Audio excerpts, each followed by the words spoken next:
जी आचार्य जी, जैसे सीआईडी भी आपके घर पर पहुंची थी और आज इतनी देर रात आप पुलिस स्टेशन में पहुंचे हैं, क्या कहेंगे, क्या कहेंगे? अन्याय, अत्याचार, असमानता, भेदभाव की चरम सीमा पर भारत है। आज से ठीक 2 वर्ष पहले एक सद्दाम हुसैन, जिसने मेरे खिलाफ एक इतना बड़ा षड्यंत्र रचा और मेरे हजारों गरीब रोगियों का पैसा लूटा गया, मुझे जेल में डाला गया और इतना ही नहीं, मुझे क्षण क्षण प्रताड़ित किया गया। मैं केस जीता। केस जीतने के बाद इसी पुलिस स्टेशन पे 1.5 वर्ष मैंने धक्के खाए।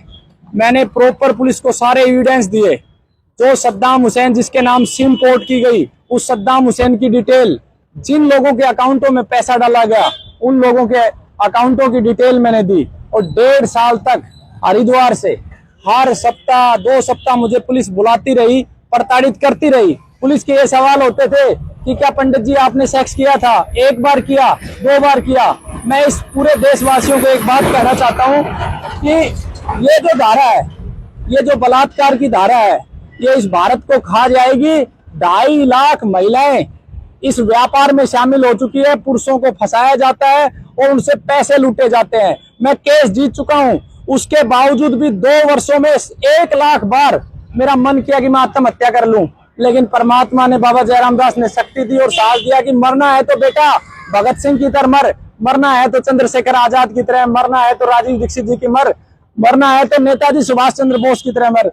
पिछली बार अक्षय तृतीया को यात्रा के दिन एसएचओ साहब को मैंने एक एफआईआर की कॉपी फिर दोबारा दी। एसएचओ साहब बहुत पॉजिटिव थे। उन्होंने कहा मेरे को 7 दिन के अंदर अंदर जो दुष्ट लोग हैं, जो सद्दाम हुसैन और जो भी षड्यंत्र में शामिल थे, प्रत्येक व्यक्ति को गिरफ्तार किया जाएगा। और मुझे बड़ा दुख है कि आज जब मैं फिर एसएचओ साहब के पास आया तो इनकी ये स्टेटमेंट थी, ये तो खाली ढोंग है, पाखंड है, इसमें कोई सत्यता नहीं है।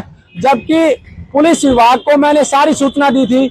हमारे गुरुकुल की सिम मेरे जेल जाते ही, जो मेरे कार्यकर्ता गिरधारी के नाम थी, उसके बाद हमने हमारे दूसरे कार्यकर्ता जयप्रकाश के नाम करवाई, क्योंकि नेटवर्क का इशू था।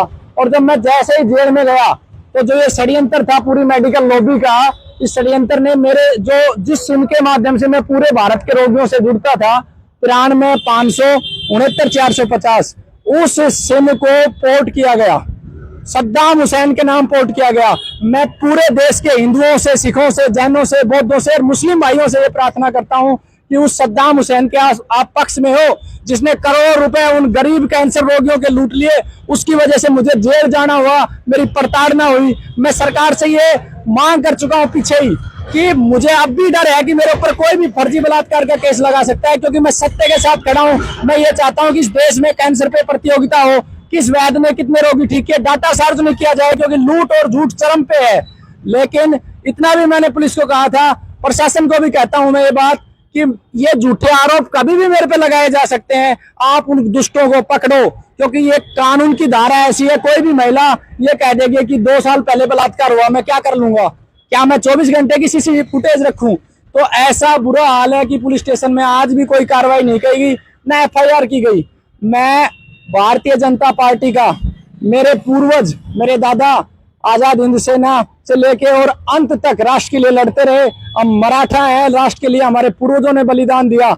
सदा हमने भारतीय जनता पार्टी को वोट दिया, मोदी जी को वोट दिया। इवन इतना, जिस दिन मेरे बच्चे का जन्म हुआ था उससे अगले दिन जबरदस्ती मेरी पत्नी को डिस्चार्ज करवा के, ताकि एक वोट से सरकार ने, एक हमारे विधायक ना हार जाए, मैंने वोट तक डलवाया। और आज 2.5 साल हो गए भारतीय जनता पार्टी के, मैं मोदी जी का समर्थक हूं, मैं भाजपा का समर्थक हूं, लेकिन भारतीय जनता पार्टी के मैं विधायकों को, एमएलए को, सबको मैं प्रयास कर चुका हूं और कोई व्यक्ति सुनने के लिए तैयार नहीं। यहां तक कि मेरा गुरुकुल बंद करवा दिया गया। आज भी मेरे गुरुकुल को जबरन तोड़ने की साजिशें चल रही है और चारों तरफ, यहाँ तक कि मेरी गायों के लिए, इस हिंदुओं के देश में मेरी गायों के लिए पीने का पानी तक नहीं है। मैं हर व्यक्ति के लिए जा रहा हूं और मैंने इस देश के लिए काम किया है। मैं अपने देशवासियों को कहता हूं, मैंने 8 वर्ल्ड रिकॉर्ड बनाए हैं, 4 बार देश में सबसे ज्यादा कैंसर रोगी ठीक किया है। यह क्या मेरा गुनाह है? मैंने 4 लाख बर्ड पीपल के पेड़ लगाए, क्या मेरा गुनाह है?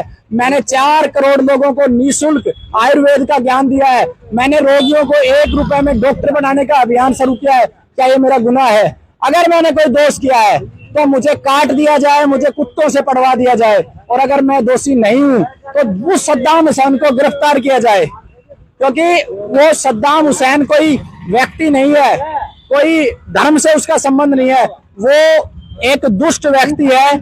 मेरा सभी मुस्लिम भाइयों से भी सबसे प्रार्थना है उस सद्दाम हुसैन की गिरफ्तारी की मांग करे, जिसने गरीब रोगियों का पैसा लूटा है, जिसने मेरे खिलाफ षड्यंत्र किया, मुझे झूठे बलात्कार के केस में जेल में डाला, और आज भी मैं हर समय मरता हूं, क्योंकि मैं बलात्कार की एक ऐसी धारा है कि जो पुरुष को खत्म कर देती है। हर समय हर व्यक्ति मेरे को शंका से देखता है, ये जा रहा है वो बलात्कारी, मैं तो एक सरकारी बलात्कारी होगा, मेरा जीवन क्या बचा है। और अंत में मैंने ये निर्णय लिया है कि भारतीय जनता पार्टी की जो शीर्ष नेतृत्व है, मोदी जी हैं, योगी जी हैं, अमित शाह जी हैं, राजनाथ सिंह जी है, वो बहुत अच्छा काम कर रहे हैं, और मनोहर लाल खट्टर जी भी बहुत अच्छा काम कर रहे हैं। कल मनोहर लाल खट्टर जी आ रहे हैं, मैंने खूब प्रार्थना की है कि भाई या तो मुझे उससे पहले एक FIR तो दो, लेकिन अब नायब सिंह सैनी आ रहे हैं, मनोहर लाल खट्टर शायद। मैं मानसिक रूप से पागल हो चुका हूँ, 2 साल से डिप्रेशन में हूँ, जेल में 18 घंटे रोता था, मुझे समझ में नहीं आता। मुख्यमंत्री आ रहा है और अच्छा व्यक्ति है मुख्यमंत्री, बुरा नहीं है, लेकिन सरकार मेरी सुनवाई तो करे। और मैं आखिरी में मैंने ये निर्णय लिया है कि अगर मेरी सुनवाई नहीं हुई, अगर सद्दाम हुसैन गिरफ्तार नहीं हुआ, तो मैं मरूंगा, आत्महत्या नहीं करूंगा, लेकिन मैं मरूंगा भगत सिंह की तरह मरूंगा, लड़के मरूंगा। और मैं कल मेरा ये निर्णय है, मैं निर्वस्त्र होके मैं हमारे जो मुख्यमंत्री है नायब सिंह सैनी जी को ज्ञापन दूंगा कि मैं निर्वस्त्र इसलिए हुआ क्योंकि 2 सालों से जिस भारतीय जनता पार्टी को मैंने भगवान की तरह पूजा, उस भारतीय जनता पार्टी एक सद्दाम हुसैन को गिरफ्तार नहीं कर पाई। सवाल सच्चाई और धर्म का है, सच्चाई और पवित्रता का है। मेरी मांग है सद्दाम हुसैन को गिरफ्तार करे, और मेरे इस पूरे प्रकरण में जितने भी षड्यंत्रकारी थे उनको गिरफ्तार करे।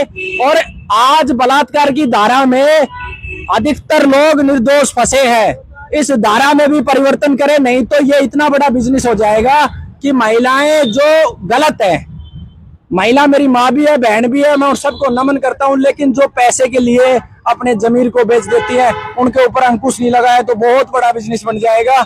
और मुझे पूरा खतरा है क्योंकि CID आ चुकी है, मुझे कल के कार्यक्रम से पहले गिरफ्तार भी कर सकते हैं, और मैं प्रार्थना भी करता हूँ कि मुझे गिरफ्तार ना किया जाए, क्योंकि कल मेरे यहाँ कैंसर रोगी आएंगे। मेरे सिर्फ इतनी सी इच्छा है, मुझे कोई मुख्यमंत्री से मिलने का शौक नहीं है, परमात्मा मेरे साथ है, बस उस सद्दाम हुसैन को गिरफ्तार करे। मैं जीवन भर हर क्षण भारतीय जनता पार्टी के लिए काम किया और आगे भी करता रहूंगा। FIR की कॉपी FIR नहीं दी गई, मैंने पहले भी इनको एक दिया था, एक पर्ची सी देते हैं लाल रंग की, वो क्या कहते हैं, वो पहले भी पावती पहले भी इन्होंने दी थी, और 8 दिन फिर बाद दी है, मतलब 30 तारीख को भी इन्होंने मेरे को पावती दी है। FIR अभी तक नहीं हुई। देश का दुर्भाग्य है, इतनी बड़ी प्रताड़ना के बाद 2.5 वर्ष के बाद भारतीय जनता पार्टी की हरियाणा में सरकार है।